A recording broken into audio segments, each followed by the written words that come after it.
பிரதமர் பதவி வகிப்பவர் ஒரு மாநிலத்தின் சட்டமன்ற தேர்தல் பிரச்சாரத்திற்காக அதிக நேரத்தை செலவிடுவது சரியா என்ற கேள்வி எழுந்துள்ளதை பற்றி பொதுமக்களிடம் கருத்து கேட்டது புதிய தலைமுறை. அதற்கு பொதுமக்கள் தெரிவித்த கருத்துக்கள் சிலவற்றை தற்போது பார்க்கலாம்.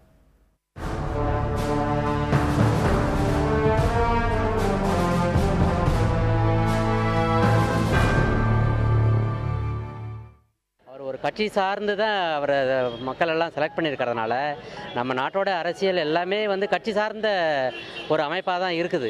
ஒரு இண்டிவிஜுவல் போய் எவ்வளவுதான் நல்ல மனுஷனாக இருந்தாலும் செலக்ட் ஆகி பிரதமராக வர்றதுக்கு நம்முடைய அரசியல் அமைப்பில் இடம் இல்லை. அதனால் இது சரின்னு தான் நான் நினைக்கிறேன். மக்களோட சேர்ந்து ஓட்டு கேட்குறது நல்லது தான். மக்களோட குறையை கேட்கறதுக்காக எல்லா ஏரியாவும் போயிட்டு நமக்கு ஓட்டு சேகரித்தாலும் மக்கள் குறைய கேட்டதாகவும் இருக்கும். அவர் ஓட்டு கேட்கறதுல தப்பே இல்லை, நல்லது தான். இந்தியா முழுக்க சேவை செய்கிறதுக்காக நாம் ஓட்டு போட்டு தேர்ந்தெடுத்தோம். அவர் அதிக நேரத்தை செலவழிக்கிறது இந்தியா முழுக்க பாராளுமன்றத்தினுடைய செயல்பாட்டுக்கு தான். இவர் சட்டசபைக்காக வேண்டி இந்த மாதிரிக்கு ஒரு நேரத்தை வீணடிக்கிறது அது பொதுமக்களால் ஏற்றுக்கிட முடியாத கருத்து. கட்சியாக இருந்தாலும் அவங்க கட்சி ஆட்சிக்கு வரணும்னு நினைப்பாங்க. அவங்க உழைக்கிறத பற்றி தப்பே இல்லை. இதில் யாரையும் குறை சொல்லி எந்த பிரயோஜனமும் இல்லை. எல்லாரும் செய்யக்கூடியதான் அவரும் செய்கிறாரு, அவ்வளோதான்.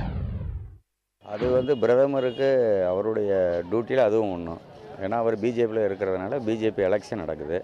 இப்போ பிஜேபி எலெக்ஷன் சார்பாக அவர் கேன்வாஸ் பண்ண வேண்டியது அவருடைய கடமை தானே, ஒன் ஆஃப் தி டியூட்டி.